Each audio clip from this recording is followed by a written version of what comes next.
C'est pour ça que de plus en plus, bien aimé dans le Seigneur, dans les temps de la fin, l'église véritable, elle sera cachée.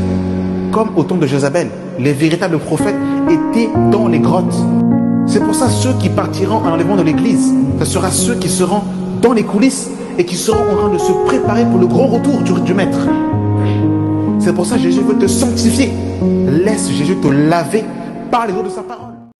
La grâce et la paix, mes bien-aimés dans le Seigneur, par Jésus-Christ, le vivant, le ressuscité du troisième jour. J'aimerais nous parler, mes bien-aimés dans le Seigneur, d'un sujet que je trouve important concernant les prémices de l'adultère. Les prémices de l'adultère, mes bien-aimés dans le Seigneur, sont beaucoup plus subtiles que l'adultère. L'adultère, mes bien-aimés dans le Seigneur, c'est quelque chose de visible. Un homme qui est infidèle à sa femme peut se faire surprendre en flagrant délit. Un peu comme la femme qui a été surprise en flagrant délit d'adultère, dont les pharisiens l'ont vu et l'ont justement, ramenée auprès du Seigneur afin qu'elle soit lapidée parce qu'elle avait été surprise en flagrant délit d'adultère. Donc les hommes peuvent constater qu'un homme ou une femme est adultère. En revanche, les prémices de l'adultère, l'homme ne le voit pas. Le Seigneur seul le voit parce que ça commence dans le cœur. Et c'est de cela, mes bien-aimés dans le Seigneur, que j'aimerais vous parler, c'est concernant les prémices de l'adultère. Et vous allez vous apercevoir que beaucoup de chrétiens sont adultères, les bien-aimés dans le Seigneur. C'est pour cette raison qu'il ne faut pas se glorifier de ne jamais avoir été infidèle à son mari, à sa femme, à son fiancé, à sa fiancée, parce qu'on n'a pas commis d'actes manifestes. Mais si dans le cœur, nous entretenons secrètement une relation avec une personne, eh bien nous sommes déjà dans l'adultère aux yeux du Seigneur. Et les prémices de l'adultère, mes bien-aimés dans le Seigneur, commencent déjà dans le cœur. Et le livre de Marc chapitre 7, le verset 21, nous le dit expressément. Il est écrit, car c'est du dedans, c'est du cœur des hommes que sortent les mauvaises pensées, les adultères, les impudiques, les meurtres, les fraudes, les cupidités, les méchancetés, la fraude, le dérèglement, le regard envieux, la calomnie, l'orgueil, la folie, toutes ces choses mauvaises sortent du dedans et sous l'homme. Waouh, c'est terrible ici ce que l'on voit. On voit ici, mes bien-aimés, que c'est du dedans, c'est du cœur de l'homme que sortent les mauvaises pensées, les adultères. Donc c'est de là, ça commence par, mes bien-aimés dans le Seigneur. Avant qu'un homme passe à l'acte, il s'est d'abord passé quelque chose dans son cœur. Il s'est passé quelque chose dans ses pensées. Et en vérité, c'est l'image, comme quand on lit dans le livre de Apocalypse chapitre 13, la marque du 666 qui est sur le front et sur la main. Le front, c'est l'image de la pensée et la main, c'est l'image de l'action. Nous pensons et nous agissons. Lorsque nos pensées commencent à se corrompre, lorsque notre cœur a accepté, lorsque notre cœur a laissé siéger quelque chose d'interdit, eh bien, l'action est la prolongation de ce qui s'est d'abord passé en préambule. Lorsqu'un homme et une femme commettent l'adultère, eh bien, il est d'abord tombé dans son cœur. Il est d'abord tombé dans ses pensées. Et l'acte qui va en suivre est tout simplement, je dirais, l'accomplissement, les bien-aimés dans le Seigneur, eh bien, de l'acte qu'il a commis. Donc, ça commence, les bien-aimés dans le Seigneur, par la convoitise. Ça commence par la convoitise, les bien-aimés dans le Seigneur. Mais on voit ici, avant de développer sur l'aspect de la convoitise, que ça vient du dedans. C'est interne, c'est secret. Et c'est pour cette raison que nous devons, comme la Bible nous déclare, mes bien-aimés dans le Seigneur, veille sur ton cœur. Garde ton cœur plus que toute autre chose. On va dire ce passage parce que je trouve qu'il est assez important. Proverbe chapitre 4, le verset 23. Garde ton cœur plus que toute autre chose, car de lui viennent les sources de la vie. Donc la chose qu'un enfant de Dieu doit garder, sur laquelle il doit veiller, c'est sur son cœur. On doit veiller sur notre cœur, mes bien-aimés dans le Seigneur. On doit faire un tour dans le jardin de notre cœur pour veiller s'il n'y a pas de mauvaises semences, s'il n'y a pas de mauvaises herbes, et faire un travail avec le Saint-Esprit afin que la terre de notre cœur soit toujours pure et qu'il n'y ait pas de mauvaises semences qui rentrent dans nos cœurs. Dans le livre de Matthieu chapitre 5, le verset 27, il est écrit « Vous avez appris qu'il a été dit, tu ne commettras point d'adultère. Mais moi je vous dis que quiconque regarde une femme pour la convoiter a déjà commis un adultère avec elle dans son cœur. » Donc là, ici, on ne parle pas de regarder simplement, on parle de convoiter. Parce qu'effectivement, eh bien, si je prends l'exemple d'Adam et Ève étaient dans le jardin d'Éden, et au milieu du jardin, il y avait l'arbre de la connaissance du bien et du mal et l'arbre de vie. Et ces deux arbres étaient au milieu du jardin. Et il le voyait, mais il n'était pas dans une convoitise. Mais lorsque le serpent ancien va mettre l'accent sur cet arbre-là, l'arbre de la connaissance du bien et du mal, eh bien c'est à ce moment-là que Ève va commencer à convoiter, va commencer à désirer l'interdit, mes bien-aimés dans le Seigneur. Donc, la convoitise, c'est désirer l'interdit. C'est vouloir obtenir ce qui ne nous est pas dû. À partir de ce moment-là, mes bien-aimés dans le Seigneur, on est dans la convoitise. C'est comme, effectivement, Akan qui a volé le manteau de Shinéar. Avant de le voler, il a d'abord convoité. Il l'a vu, il l'a désiré dans son cœur, il était dans une convoitise, et par la suite, eh bien, il est passé à l'acte, littéralement au vol. Donc, en vérité, quand un homme ou une femme commet un adultère, c'est parce qu'en préambule, eh bien, dans son cœur, il y avait déjà, eh bien, les prémices de l'adultère qui étaient rentrées dans son cœur. Donc là, on nous dit, mais moi je vous dis que quiconque regarde une femme pour la convoiter a déjà commis un adultère avec elle, regardez, dans son cœur, comme on a lu dans le livre de Marc, chapitre 7, le verset 21. Donc, ça commence déjà par la convoitise. Ça commence par le cœur, mes bien-aimés dans le Seigneur. Et nous sommes dans une génération aujourd'hui de convoitise. Le diable l'a très bien compris. Aujourd'hui, mes bien-aimés dans le Seigneur, même pour ceux qui n'ont pas de télévision, avec les réseaux sociaux, eh bien, on est dans la génération de la convoitise. Parce qu'on est dans la génération, mes bien-aimés dans le Seigneur, eh bien, de l'amour du monde. Et qu'est-ce que l'amour du monde? Selon l'apôtre Jean.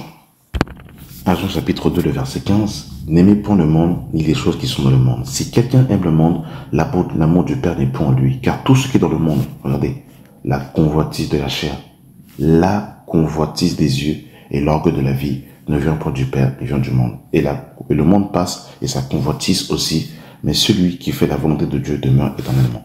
Donc là, on parle de la convoitise de la chair et la convoitise des yeux. C'est terrible, mes amis dans le Seigneur. C'est vraiment terrible. La convoitise de la chair et la convoitise des yeux. On est dans une génération aujourd'hui du m'as-tu vu. C'est-à-dire que nos yeux sont sollicités terriblement, mes amis dans le Seigneur. Sur WhatsApp, avec les statuts, n'en parlons pas. Sur Instagram, c'est compliqué. TikTok, Facebook, tous ces réseaux sociaux, mes amis dans le Seigneur, eh bien, nous poussent à la convoitise. Vous savez que des fois, il y a des chrétiens qui vont faire des coiffures, tout simplement parce qu'ils ont passé leur temps sur les réseaux sociaux et vont regarder des jeunes filles, des stars, des influenceuses faire des coupes de cheveux et vont vouloir faire la même chose, tout simplement par pure convoitise. Par pure convoitise. On peut vous proposer, mes amis dans le Seigneur, sur Twitter, on peut vous proposer sur Instagram, eh bien, toute une série, une panel de vidéos pour vous pousser à la convoitise. On va mettre en avant, eh bien, des femmes, parce que c'est ce qui marche sur les réseaux sociaux, malheureusement, on va mettre en avant, eh bien, les corpulences d'une femme, les tours de taille d'une femme. On va mettre en avant, la sensualité. On va mettre en avant, eh bien, la chair. On va mettre en avant, les garçons, les beaux garçons, la sensualité, toutes ces choses. Et ça commence d'abord par le regard. C'est-à-dire, en fait, que c'est comme si le diable veut nous faire adhérer que ce n'est pas grave, eh bien, limite de baver sur son téléphone en regardant un homme ou une femme qui n'est pas notre fiancé, qui n'est pas notre mari, qui n'est pas notre femme. C'est-à-dire que ça devient littéralement comme un péché mignon de trouver et de passer son temps à regarder sur les réseaux sociaux, à lécher avec ses yeux, eh bien, un homme ou une femme qui n'est pas notre mari, qui n'est pas notre femme. Et bien évidemment, ça concerne aussi, même si directement ça ne concerne pas les célibataires, mais convoiter, regarder, le corps d'une femme, d'un homme, même si on n'est pas fiancé, eh bien, c'est déjà le péché. Je préfère quand même le préciser. Donc, vous avez vu que on est dans cette génération, on est dans ce monde-là, et même dans nos églises aujourd'hui, quand on regarde les tenues vestimentaires dans nos églises, eh bien, c'est pour cette raison dont on nous parle effectivement ici, c'est pour cette raison qu'il faut s'habiller décemment. Parce qu'il ne faut pas que je sois un objet de convoitise pour mon frère, pour ma sœur. C'est pour cette raison que je dois m'habiller décemment, que je dois couvrir mes formes, parce que je ne dois pas être un objet de convoitise pour mon frère et ma sœur. Donc, apparemment, pour mon frère et ma sœur, je dois m'habiller décemment, parce qu'il y a des réalités, bien aimés, dans le Seigneur. Donc là, on nous parle des yeux, et par rapport à l'adultère. Et on a vu ici également par rapport à la convoitise de ce que Jean va nous dire dans le monde. C'est ça l'amour du monde littéralement qui est aussi rentré dans l'église. Parce qu'aujourd'hui, dans l'église, eh bien, on veut montrer qu'on... en fait, des fois, les dimanches, eh bien, c'est devenu, je dirais, comme un défilé du 31 où chacun vient et présenter sa meilleure coiffure, sa meilleure tenue. Et en fait, on est dans un défilé de mode aujourd'hui, malheureusement, avec des tenues complètement sensuelles, impudiques. On dirait que c'est la Fashion Week aujourd'hui dans l'église du Seigneur. C'est vraiment terrible que le Seigneur nous vienne. On aime bien dans le Seigneur. Et pour revenir sur ce que le Seigneur a dit par rapport à la convoitise des yeux, l'apôtre Pierre va également en parler dans le livre de 2 Pierre chapitre 2. Dans le livre de 2 Pierre chapitre 2, le verset 12, il est écrit « Mais eux, semblables à des brutes, qui s'abandonnent à leur penchant naturel et qui sont nés pour être pris et détruits. Ils parlent d'une manière injurieuse de ce qu'ils ignorent, et ils périront par leur propre corruption, recevant ainsi le salaire de leur iniquité. Ils trouvent leur délice à se livrer au plaisir en plein jour.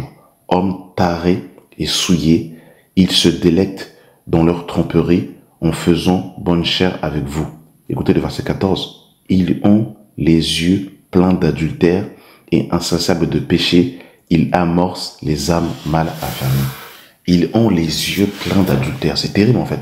C'est-à-dire que quelqu'un qui est dans l'adultère, qui est dans la dissimulation de l'adultère, qui est dans les prémices de l'adultère, il va tellement être adultère au-dedans de lui que ses yeux seront des yeux d'adultère. C'est-à-dire que la manière dont il va regarder, la manière dont elle va regarder, on peut sentir au travers des yeux le désir sexuel, l'impulsivité. C'est terrible en fait, mes bien-aimés dans le Seigneur.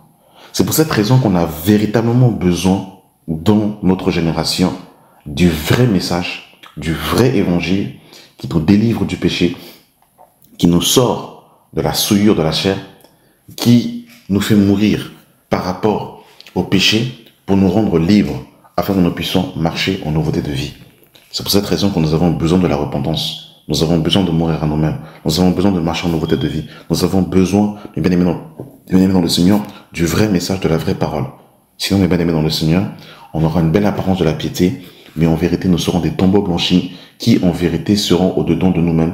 Eh bien, on aura une belle apparence de la piété, mais en vérité, on en reniant ce qui en fait la force et on sera avec beaucoup de mauvaises pensées et beaucoup dans, mes bien-aimés dans le Seigneur, l'adultère.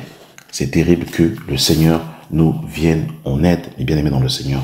Ils ont les yeux pleins d'adultère, vous vous rendez compte?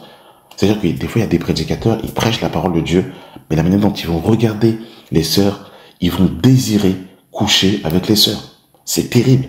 Il y a des sœurs, elles sont fiancées, elles mettent le voile, elles ont une belle apparence de la piété, mais en vérité, elles sont dans la convoitise des frères. C'est-à-dire que quand elles parlent avec un frère, c'est-à-dire qu'elles bavent des yeux. C'est terrible, ça, mes bien-aimés dans le Seigneur. Il y a des femmes mariées en Christ qui, quand elles font simplement, elles disent simplement bonjour à un autre frère que leur mari, elles ont déjà des pensées lugubres. C'est terrible. C'est pour ça qu'on a besoin de la croix, mes bien-aimés dans le Seigneur. C'est pour ça qu'on a besoin du vrai message.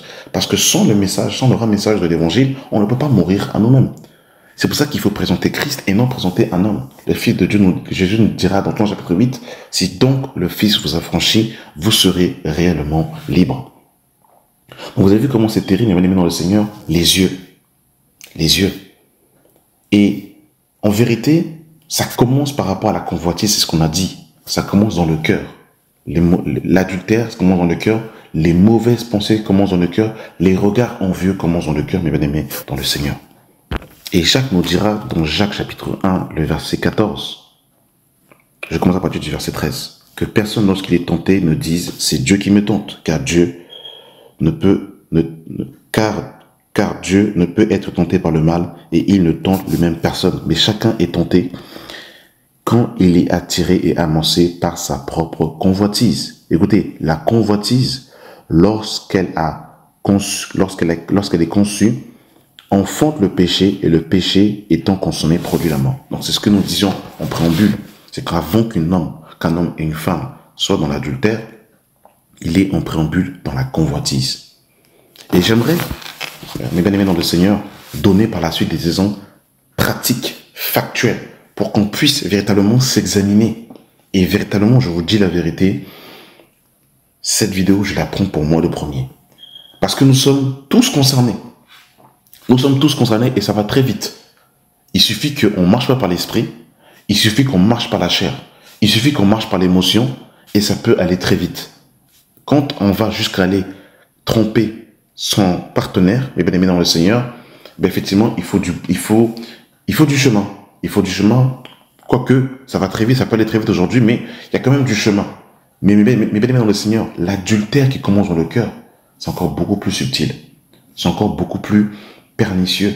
Et si on n'est pas en communion avec le Seigneur, et si la lampe du Saint-Esprit n'éclaire pas notre cœur, on peut nous-mêmes se tromper et se séduire en disant « Ah ben non, moi ça va ». Parce que vous savez, quand on ment à quelqu'un, c'est pas bon, déjà le mensonge, c'est un péché. Mais se mentir à soi-même, c'est encore pire. Parce que quand on se ment à soi-même, nous-mêmes, on ne veut même pas voir les choses en face. Et là, c'est encore pire, mais bien aimé dans le Seigneur.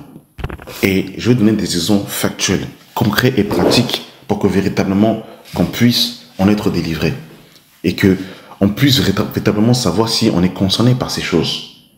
Vous savez, des fois, ça peut commencer, mes bien-aimés dans le Seigneur, au milieu de la scolarité, au milieu de l'école. Je suis fiancé et je continue, bien évidemment, à faire mes études. Et à l'école, à l'université, je commence, eh bien, à sympathiser avec un jeune homme avec lequel on a plutôt des atomes crochus.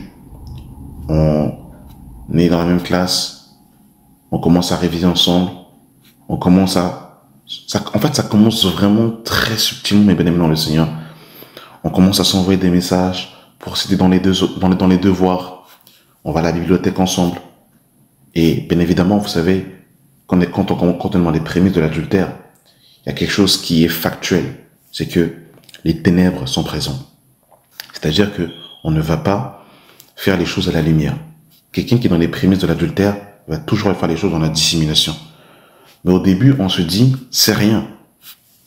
En fait, je ne suis en train de rien cacher. C'est rien, on est en train d'envoyer des messages par rapport, pour s'aider pour les devoirs. Mais en vérité, le cœur commence déjà à être amorcé. Les devoirs sont juste un précepte pour voir la personne. Parce que l'âme commence à s'attacher et se lier à la personne. Et on commence à être dans un terrain glissant, on commence à glisser subtilement. Donc ça commence, on passe par les devoirs. Ah non, mais je vais l'aider, on va aller à la bibliothèque ensemble. Mais en vérité, dans le cœur, on commence à se lier avec la personne, on commence à s'attacher, on commence à entretenir une proximité qui ne devient plus pure, en vérité.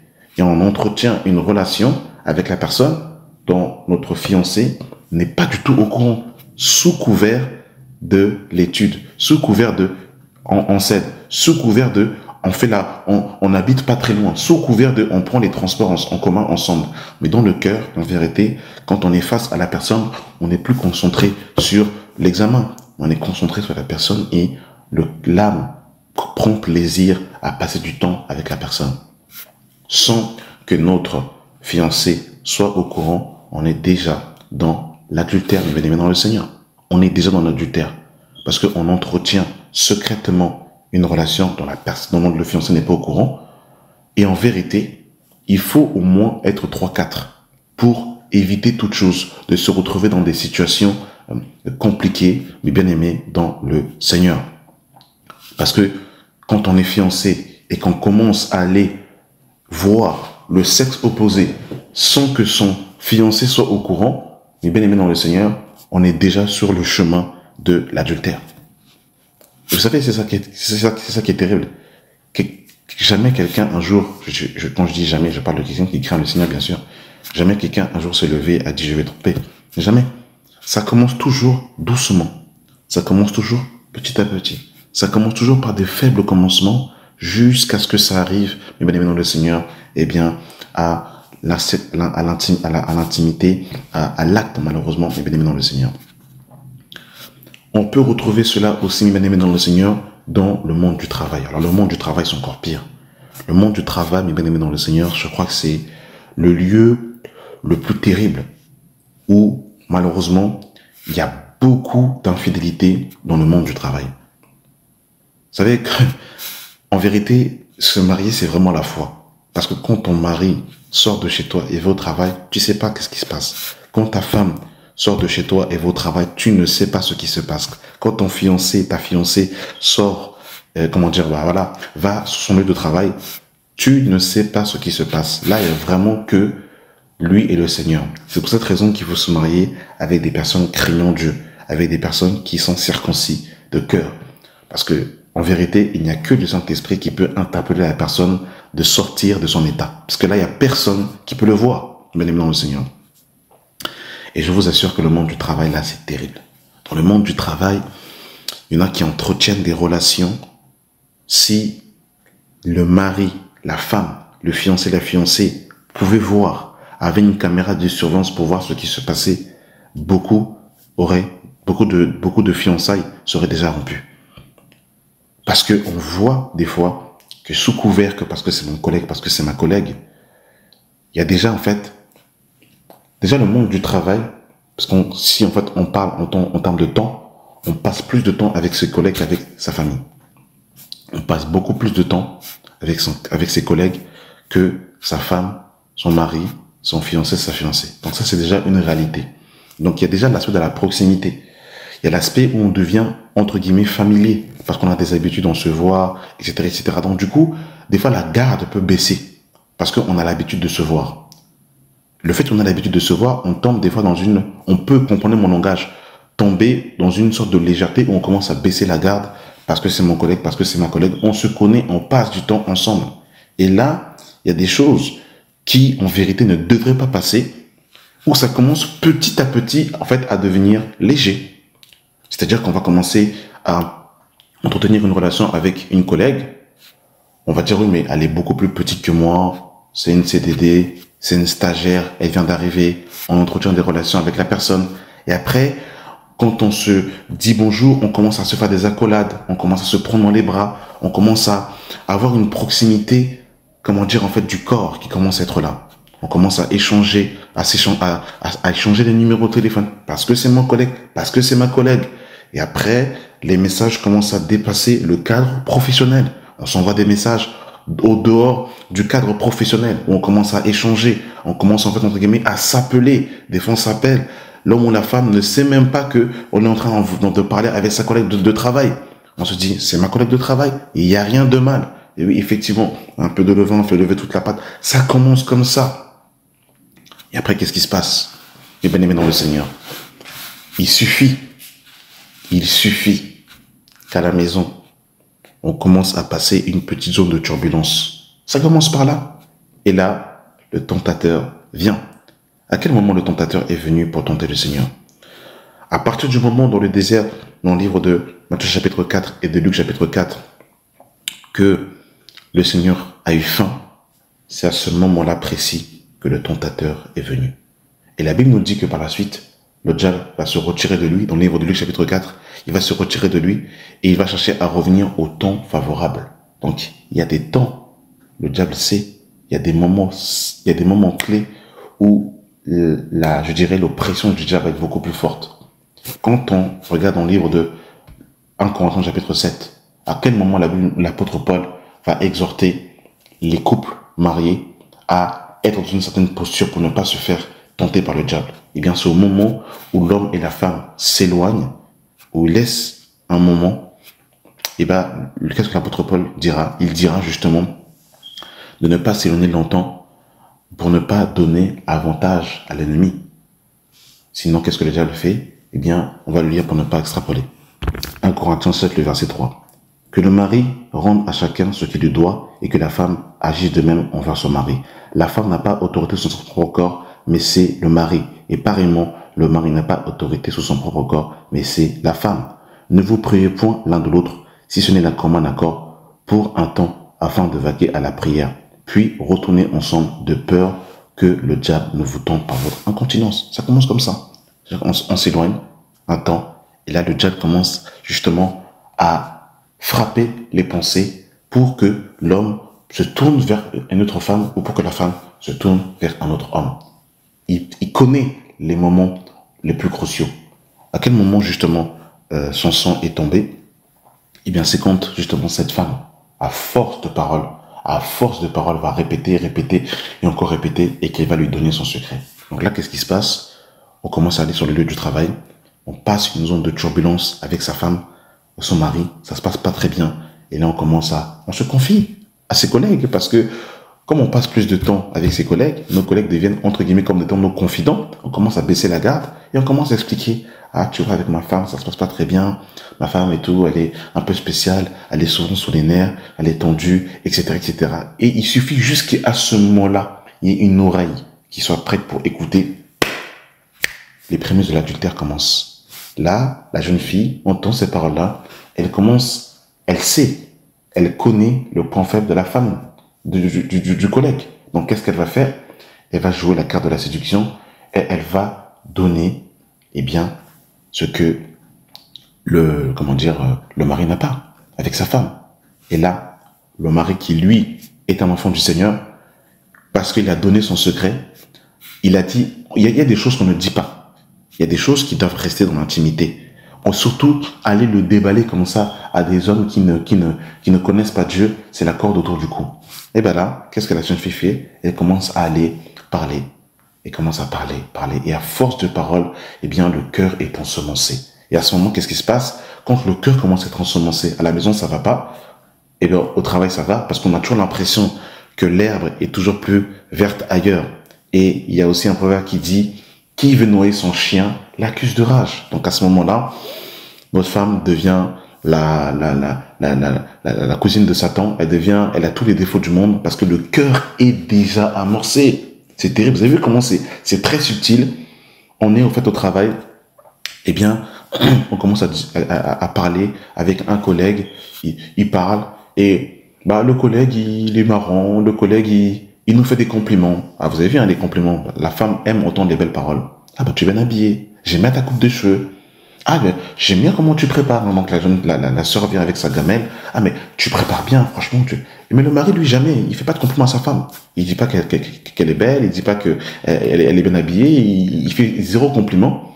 La femme, c'est pour ça que le diable savait. C'est pour ça qu'il est parti parler à Ève. Et là, le collègue, il commence à travailler la sœur. Ah, mais tu es bien, tu es jolie comme ça. Ah, mais tu as une belle robe comme ça. Mais j'aime beaucoup ta coiffure, j'aime ton sourire. C'est vrai. Et là, ça rentre dans le cœur. Ça rentre dans le cœur et ça commence comme ça. C'est terrible, mes bien-aimés dans le Seigneur. Vous savez, c'est pour ça que, en fait, il faut veiller sur nous-mêmes. Comme Proverbe le dira, garde ton cœur plus que toute autre chose. Il faut garder le cœur.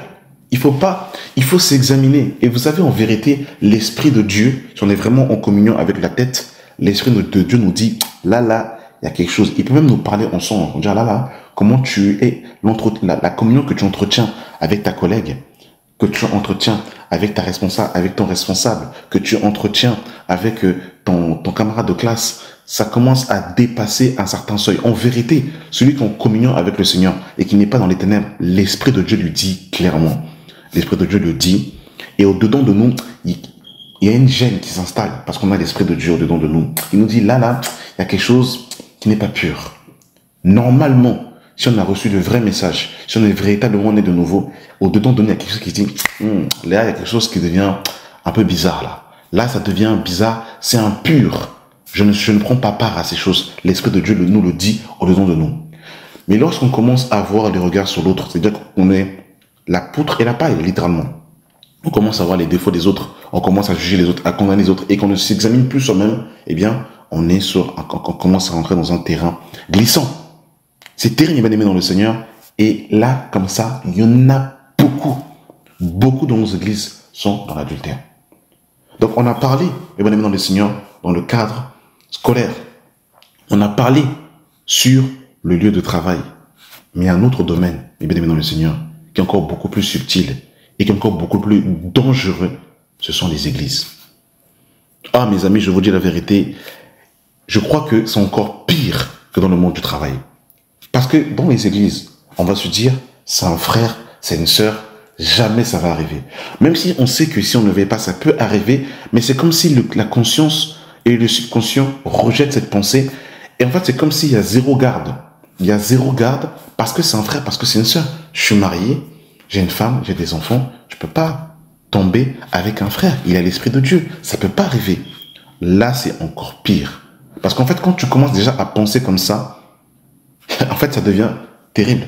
Et dans 1 Corinthiens chapitre 10, à partir du verset 7, la Bible nous dit que celui qui est debout prenne garde de tomber. Là, dans le monde de l'église, j'aimerais m'arrêter dessus. C'est encore beaucoup plus subtil. Vous avez vu, on a parlé de la convoitise des yeux. On a parlé de l'adultère des yeux. On a parlé de désirer l'interdit. Mais dans l'église, mais ça c'est terrible.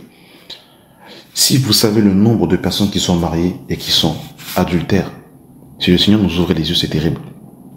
C'est-à-dire qu'il y a des maris qui, inconsciemment dans leur cœur, désirent la mort de leur femme pour pouvoir se remarier avec une sœur beaucoup plus jeune, avec le corps beaucoup plus ferme. Excusez-moi de parler franchement, mais c'est la vérité. Si vous savez le nombre de femmes qui convoitent des serviteurs et qui aimeraient que leur mari soit comme des serviteurs de Dieu, soit comme des évangélistes, si le Seigneur ouvrait nos cœurs, on serait choqués de ce qui se passe dans la maison de Dieu. On serait véritablement choqués. En fait, ça pile de l'adultère dans la maison de Dieu, de la convoitise. Mon frère, à partir du moment où tu commences à parler avec une sœur, et si tu n'arrives pas à faire une semaine sans parler à la sœur, il faut que tu envoies un message à la sœur, il faut que tu puisses l'appeler, ne serait-ce que 2 minutes, alors que tu es marié, tu es dans l'adultère. Il faut être très clair. C'est-à-dire que quand tu commences à avoir une dépendance affective, quand l'âme commence à être attachée et se lier avec une sœur, où il faut qu'en fait, on est obligé de lui envoyer, alors que la sœur elle-même est mariée ou elle est fiancée, mais je lui envoie un message, par exemple, pour prendre des nouvelles, ou la sœur elle est célibataire, tu lui envoies un message. En fait, c'est-à-dire que ce qui te motive à envoyer un message au frère et à la sœur, en fait, il n'y a pas de but. Tu le fais parce que la personne te ment ou parce que ton âme aime parler à la personne. Tu es dans l'adultère, il faut qu'on soit très clair. Il n'y a pas d'ambiguïté, il n'y a pas de vide. En fait, il faut que ce soit très clair. Comme ça, dans nos consciences, on sait clairement. Quand on commence, là, il faut parler clairement. On envoie un message à un frère. On parle à un frère. On commence à supprimer. Vous savez, quand j'ai entendu cela, je me suis dit, en fait, c'est vrai. À partir du moment où tu es marié, mon frère, tu es marié, ma soeur, tu envoies des messages à quelqu'un d'autre et que tu commences à supprimer le message, il commence à avoir quelque chose de bizarre. Dès que tu commences à supprimer un message, tu commences à supprimer des conversations, tu commences à supprimer ton journal d'appel, c'est que tu es sur le chemin de l'adultère. Les prémices de l'adultère ont déjà frappé à la porte de ton cœur. Parce qu'en vérité, tu es marié, mon frère, tu es marié, ma soeur, ou tu es fiancé. Pourquoi? Pour quelle raison supprimerais-tu un appel? C'est quoi le but? Si tu es dans la lumière et que tu n'as rien à cacher, pourquoi est-ce que tu supprimes un journal d'appel? Pourquoi sur WhatsApp, il y a des conversations que tu mets en mode éphémère? Comme ça, le message apparaît à un moment donné et après il disparaît. Pourquoi? Les prémices de l'adultère. Pourquoi est-ce que tu parles à quelqu'un, tu parles à une sœur, à des heures tardives, et après tu supprimes les conversations? Tu es sur le chemin de l'adultère. En vérité, un frère fiancé, une sœur fiancée qui parle avec le sexe opposé, c'est dans la pureté. Comme Paul pour le dire à Timothée, dans 1 Timothée chapitre 5, de parler aux jeunes sœurs en toute pureté. C'est-à-dire qu'en vérité, les discussions que j'ai avec une sœur, peuvent être lues publiquement dans l'assemblée. Peuvent être lues publiquement comme ça. Et ma femme peut prendre mon téléphone, scroller, voir les conversations, sans qu'il y ait d'autres messages supprimés. À partir du moment où je commence à supprimer des messages, mes bien-aimés dans le Seigneur, je suis sur le terrain de l'adultère. Il faut que ce soit très clair dans nos esprits. Parce que ça commence comme ça. C'est-à-dire que si j'envoie un message et que je supprime le message, c'est que j'ai quelque chose à cacher. Si j'ai quelque chose à cacher, c'est-à-dire que j'ai quelque chose à me reprocher. C'est-à-dire que je ne suis plus dans la lumière, je suis dans les ténèbres. Je commence à emprunter un chemin dangereux. Vous avez vu comment c'est terrible, mes bien-aimés dans le Seigneur? À partir du moment où je dis, mais cette sœur-là, elle est douce, Moi, ma femme, elle n'est pas douce. Cette sœur-là, elle est posée. Moi, ma femme, elle n'est pas... En fait, dès que je commence à avoir ce genre de discours dans mon cœur, dans mes pensées, je peux commencer à être sur le chemin de l'adultère. C'est terrible. Je suis une sœur. Je dis, moi, mon mari, lui, de toutes les façons, il n'est pas comme tel frère. Tel frère, il est zélé. Tel frère, il aime le Seigneur. Moi, mon mari, il n'aime pas cela. Où je commence à dire, cette sœur a de la chance. J'aimerais bien avoir un mari comme ça. K.O. Chemin de l'adultère. Vous avez vu comment c'est terrible, mes bien-aimés dans le Seigneur? Vous avez vu comment c'est terrible? Et ça existe. Des sœurs qui étaient mariées, qui avaient 4 enfants et qui ont laissé leur mari pour aller avec des frères de l'assemblée. Ça arrive, des frères qui étaient mariés, des prédicateurs. Il faut aussi j'aimerais faire tomber un mythe, mes bien-aimés dans le Seigneur, vraiment faire tomber un mythe, parce qu'il y a beaucoup de mythologie dans le monde chrétien. J'aimerais faire tomber un mythe. La Bible nous dit que Élie était un homme de la même nature que nous. Les prédicateurs ne sont pas des surhommes. Le prédicateur a reçu simplement une grâce qui vient d'en haut, il a reçu un appel de la fondation du monde. Mais c'est un homme avec les mêmes réalités que les frères et les sœurs. C'est pas parce qu'il prêche l'évangile que c'est un super héros. Et ça, je l'en ai aussi appris à mes dépens. C'est-à-dire que des fois, parce que on a l'impression que on dirige les assemblées, on a l'impression des fois parce qu'on prêche la parole, on a l'impression parce que des fois Dieu nous fait grâce et qu'on a une connaissance un peu avancée des Écritures, que ça nous garde, en fait, entre guillemets, eh bien, en fait, des épreuves. Pas du tout. On reste des hommes à part entière, où on est aussi sujet à l'adultère qu'un frère, qu'une sœur. Donc, des fois, on va penser que parce qu'on prêche l'évangile, que ça nous garde de l'adultère. Non, non, non, non, non. On doit être beaucoup plus vigilant. Parce que quand tu prêches la parole de Dieu, tu es déjà exposé. Donc, en fait, les regards sont déjà parqués sur toi. Le fait que la grâce de Dieu soit sur ta vie, il y a comme de l'huile et ça attire. Donc, en fait, tu dois être beaucoup plus vigilant. Parce qu'il y a comme, en fait, la lumière sur toi, l'huile. Et là, tu peux être en objet de convoitise. Donc, il faut être dans la mort. Il faut être ferme. Parce que ça va très vite. Ça va très vite. Déposer tout le temps, les sœurs se retrouver seules avec elles, etc., etc. Prendre des numéros, parler à des heures tardives. Oui, mais je vais l'appeler pour l'exhorter. Après, hop, on commence à glisser. C'est pour ça que même avant d'appeler une sœur, il faut vraiment que ce soit conduit par l'esprit. Parce que quand je commence à entretenir une relation, ah mais c'est une jeune fille, moi du coup de toute façon on a 10 ans d'écart, il ne se passera jamais rien. Ah bah oui, mais ça c'est ce que l'on croit. Mais en vérité, la Bible est très claire. La Bible nous dit que la chair est inimitié contre Dieu, elle ne se soumet pas à la loi de Dieu et qu'elle ne peut même pas. Vous vous rendez compte? Ça c'est ce que la Bible nous dit par rapport justement à la chair. On nous dit qu'elle est inimitié contre le Seigneur et elle ne se soumet pas à la loi de Dieu. Vous vous rendez compte, mes amis dans le Seigneur? Donc ça c'est très clair. Et dans nos églises, il y a tellement, on va voir une sœur chanter, on va être frappé par la grâce. On va dire, mais j'aimerais tellement que ma femme soit comme cette sœur. On va voir une sœur intercédante, on va dire, j'aimerais tellement que ma femme soit comme ça. On est déjà dans le chemin. En fait, il faut que ce soit très clair. On va voir un frère prier, on va dire, mais quand le frère il prie, quand le frère il prêche, j'aimerais trop. On est déjà dans le chemin de l'adultère. En fait, il faut que ce soit très clair. Je préfère que ce soit clair dans nos esprits. Comme ça, on ne se séduit pas nous-mêmes. Que le Seigneur nous vienne en aide. C'est pour cette raison, bien aimé dans le Seigneur, que je disais, on a besoin du vrai message. On a besoin de la vraie parole. On a besoin de la prédication de la croix pour mourir à nous-mêmes. Et ça, il faut que ce soit très clair. Sans le véritable message, il n'y a pas la mort. Il n'y a pas la délivrance par rapport au péché. On reste et on redevient, on est toujours captif du péché.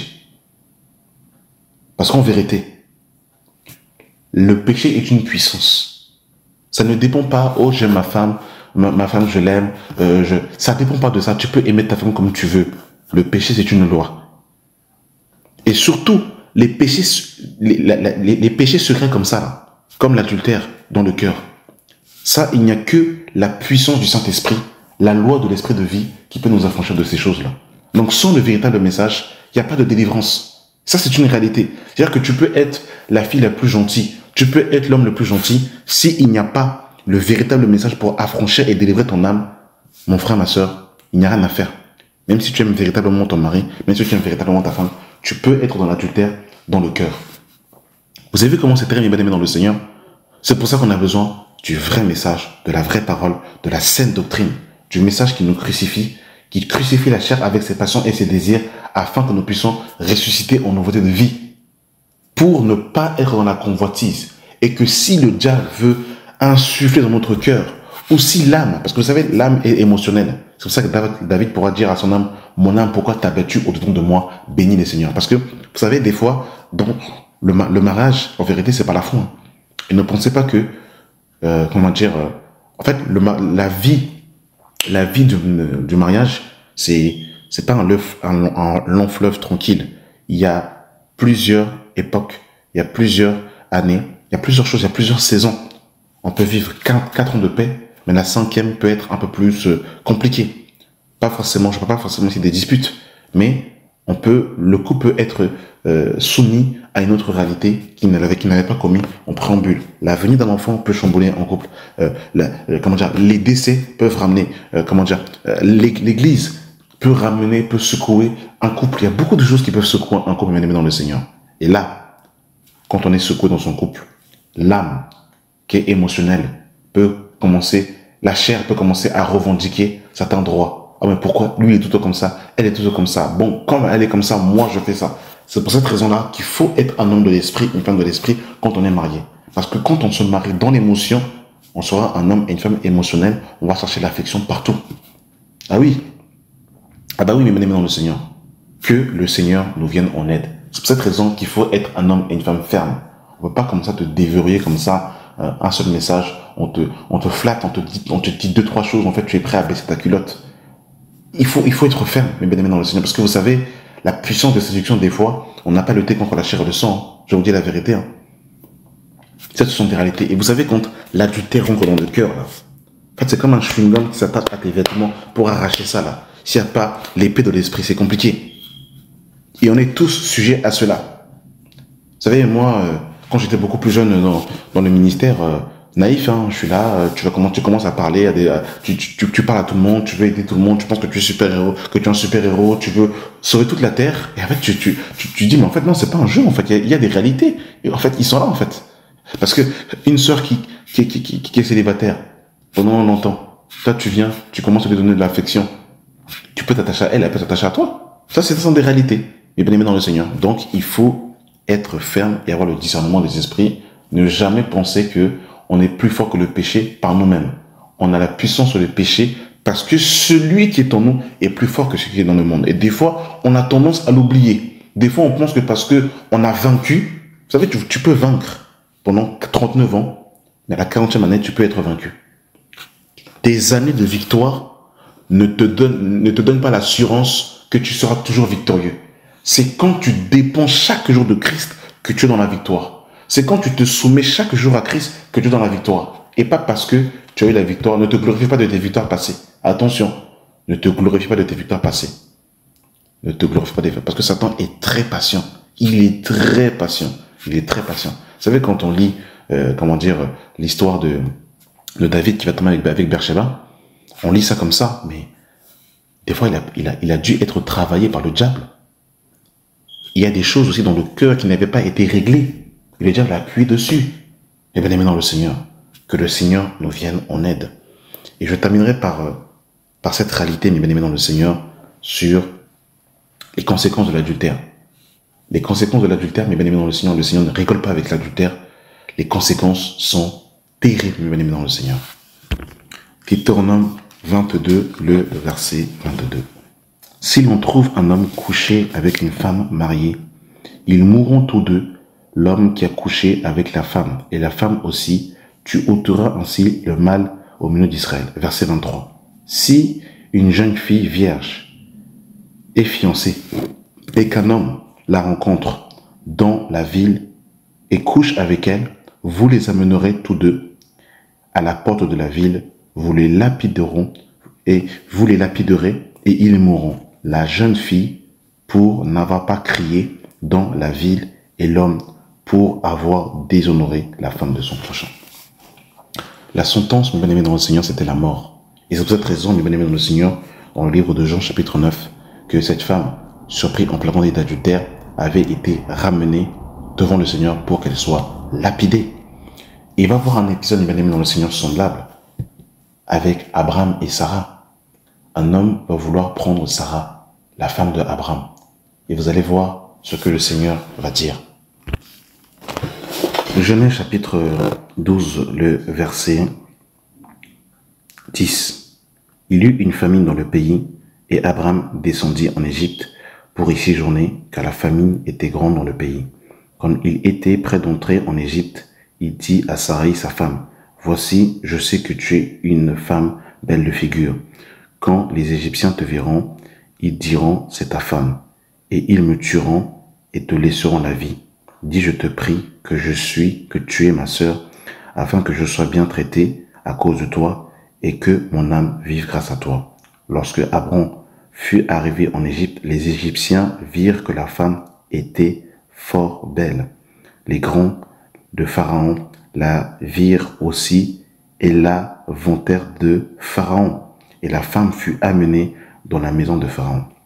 Écoutez, mes amis dans le Seigneur, verset 16, il traitait bien Abraham à cause d'elle. Et Abraham reçut des brebis, des bœufs et des ânes, des servantes, des serviteurs et des servantes, des ânes et des ânesses. Mais, oh, que tu nous aides. Père, sauve-nous, Seigneur. Verset 17. Mais l'Éternel frappa de grandes plaies Pharaon et sa maison au sujet de Sarai, femme d'Abraham. Alors, Pharaon appela Abraham et dit, « Qu'est-ce que tu m'as fait? Pourquoi ne m'as-tu pas déclaré que c'est ta femme? Pourquoi as-tu dit, c'est ma sœur? Aussi je l'ai prise pour ma femme. Maintenant, voici ta femme, prends-la et va-t'en. » Et Pharaon donna cet ordre à ses gendres de le renvoyer, lui et ses femmes, et tout ce qui lui appartenait. Le Seigneur ne rigole pas avec l'adultère. Et vous allez voir qu'il va y avoir un autre épisode dans le livre de Genèse, chapitre 20, le verset 1.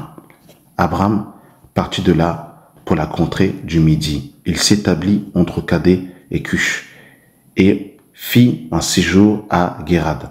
Abraham disait à Sarah, sa femme, « C'est ma sœur. » Abimelech, roi de Guéra, fit enlever Sarah. Alors Dieu apparut en songe à Abimelech pendant la nuit et lui dit, « Voici, écoutez, voici tu vas mourir à cause de la femme que tu as enlevée, car elle a un mari. » Vous avez vu que le Seigneur, en fait, dans l'engagement du mariage, il ne plaisante pas dans l'engagement du mariage. Il est témoin de l'engagement du mariage entre un homme et une femme. Et quand quelqu'un s'immisce dans cela, en fait, le châtiment, c'est la mort. Mes bien-aimés dans le Seigneur, il n'y a pas de plaisanterie avec cela. Il faut qu'on soit très clair.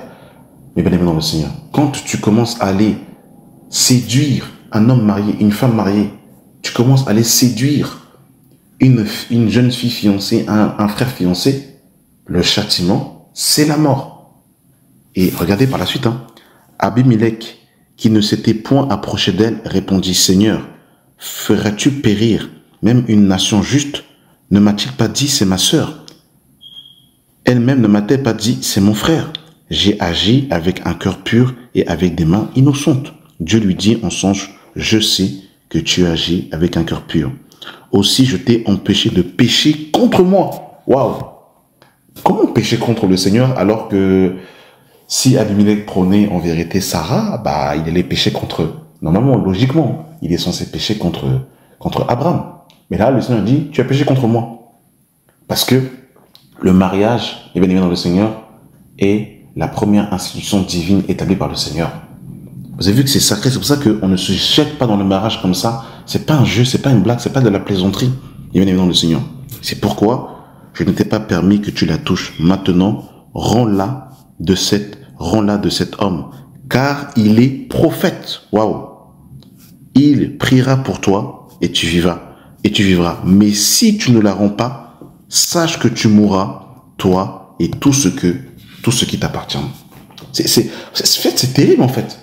C'est pour ça que Joseph connaissait les principes du Seigneur. Il a dit, la femme de Potiphar, moi je ne te touche pas, je fuis, je te laisse mon vêtement, fais tout ce que tu veux, mais je ne te touche pas, c'est KO. Dès qu'une sœur se marie là, et tu commences à entretenir des relations adultères avec une femme mariée, sache que, en fait, la mort, en fait, rentre dans ta maison.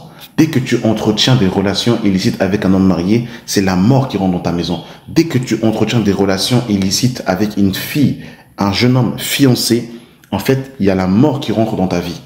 Ça, c'est très, très, très clair. Mais bien aimé dans le Seigneur. Malachie 2, le verset 14. Je commence à partir du verset 13. Voici encore ce que vous dites. Vous couvrez de larmes l'autel de Dieu, de pleurs et de gémissons, en sorte qu'il n'a plus d'égard aux offrandes, et qu'il ne peut rien agréer de vos mains. Et vous dites, pourquoi? Parce que l'Éternel a été témoin entre toi et la femme de ta jeunesse, à laquelle tu es infidèle, bien qu'elle soit ta compagne et la femme de ton alliance. Nul n'a fait cela avec un reste de bon sens. Un seul l'a fait. Pourquoi? Parce qu'il cherchait la prospérité que Dieu lui avait promise. Prenez donc garde en vos esprits et qu'aucun ne soit infidèle à la femme de sa jeunesse, car je hais la réputation, dit l'Éternel, le Dieu d'Israël. Et celui qui couvre de violence son vêtement, dit l'Éternel, son âme, prenez donc garde en votre esprit et ne soyez pas infidèles. Mais là, ce qui est fort en fait ici, c'est qu'on nous dit que parce que l'Éternel a été témoin entre toi et la femme de ta jeunesse. Donc dès que un homme et une femme décident de s'engager, le Seigneur est témoin. C'est pour ça qu'il ne faut pas...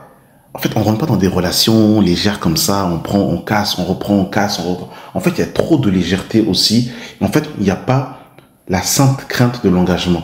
Aujourd'hui, en vérité, je vous dis la vérité, les gens qui veulent se marier simplement pour en fait pour parler avec quelqu'un, pour partir en vacances avec la personne, pour parler au cinéma, pour être dans la sensualité, dans le plaisir sexuel. Mais l'engagement de l'alliance du mariage, beaucoup l'ont perdu aujourd'hui. Beaucoup l'ont perdu. Beaucoup l'ont perdu et ils ne savent pas que le premier témoin qu'il y a quand un homme et une femme se disent oui et qu'ils décident de marcher ensemble, hein, c'est le Seigneur qui est là. C'est pour ça que le Seigneur va dire à Pharaon, à Abimelech, il va dire je t'ai empêché de pécher contre moi. Parce qu'en vérité, le Seigneur était témoin de l'union entre Abraham et Sarah. Il était témoin, c'était le premier témoin. Donc vous vous rendez compte que le Seigneur nous vienne en aide. Alors, après avoir dit cela, vous me direz, si je suis dans cette situation, comment m'en dégager? Moi, je pense qu'il faut être très ferme. Et quand on est sentimental dans les histoires de cœur, je vous dis la vérité, c'est la mort. Il n'y a pas d'histoire de sentiment dans les histoires de cœur. En fait, il faut être ferme. Il faut prendre des solutions drastiques, mais bien aimés dans le Seigneur. Dans Matthieu chapitre 5, à partir du verset 29, on nous dit, et ça il le dira par la suite de ce qu'il a dit avant.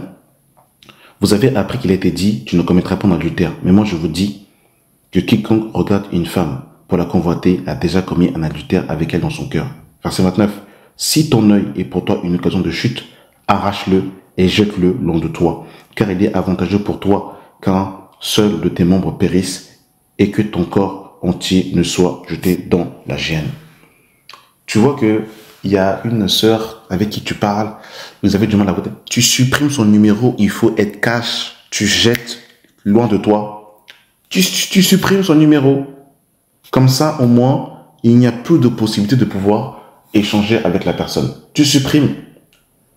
Ton collègue de travail, tu vois qu'il te colle, tu ne manges plus avec lui. En fait, vous savez, à un moment donné, il faut prendre... En fait, à un moment donné, si tu caresses le péché, vous savez, un petit serpent, un tout petit serpent, tu peux l'écraser. Mais quand tu entretiens une relation avec le petit serpent, que tu le nourris, que tu le cajoles, que tu le laves, que tu le berces, que tu dors avec lui, le petit serpent finira par devenir un grand serpent et il finira par te manger. Un petit lionceau que tu héberges chez toi, tu le reçois, tu lui donnes à manger, tu laves tu brosses sa crinière.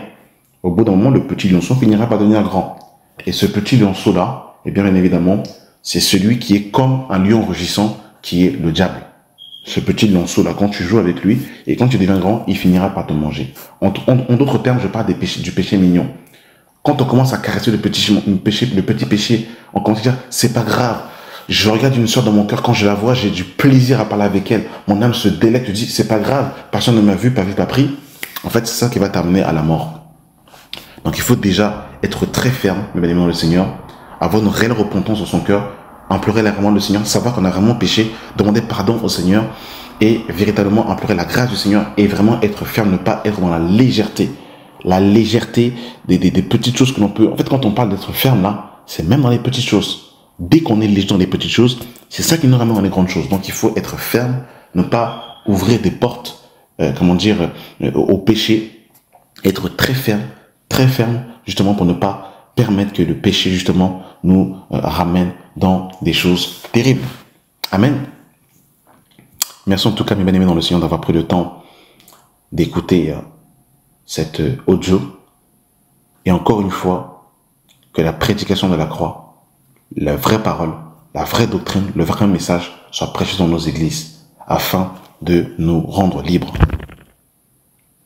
Jean 8, 30. Comme Jésus parlait ainsi, plusieurs crurent en lui. Et ils dirent aux Juifs qui avaient cru en lui, si vous demeurez dans ma parole, vous êtes vraiment mes disciples. Vous connaîtrez la vérité et la vérité vous affranchira. Ils lui répondirent, nous sommes la postérité d'Abraham et nous ne fûmes jamais esclaves de personne. Comment dis-tu, nous deviendrons libres? En vérité, leur répliqua Jésus, quiconque se livre au péché est esclave du péché. Or, l'esclave ne demeure pas toujours dans la maison, le Fils y demeure toujours. Si donc le Fils vous affranchit, vous serez réellement libre. Amen. Seigneur, délivre-nous, Seigneur Dieu Tout-Puissant. Nous avons besoin de ta grâce, parce que c'est toi qui tiens nos âmes entre tes mains. C'est toi qui nous préserve de toute chute, Seigneur. C'est toi qui produis en nous le vouloir et le faire. C'est toi qui as commencé en nous une œuvre pour la ramener à la perfection. Garde nos cœurs, Seigneur. Garde nos yeux dans la convoitise. Garde nos cœurs. Garde nos pensées, des mauvaises pensées. Que nous puissions être fermes, Seigneur mon Dieu Tout-Puissant. Garde notre corps en bride, Seigneur mon Dieu Tout-Puissant. Donne-nous, Seigneur mon Dieu Tout-Puissant, de traiter durement notre corps. Comme l'apôtre Paul pourra le dire, je traite durement mon corps, je le tiens assujetti afin de ne pas pécher contre toi. Seigneur, comme David pourra le dire, je serre ta parole contre mon cœur afin de ne pas pécher contre toi. Que nous puissions être fermes et ne pas laisser, mais bien dans le Seigneur mon Dieu Tout-Puissant, des portes qui pourraient être ouvertes et nous ramener à l'adultère. Que ton nom soit glorifié au plus haut des cieux, au nom de Jésus. Amen. Merci d'avoir pris le temps d'avoir écouté cette audio.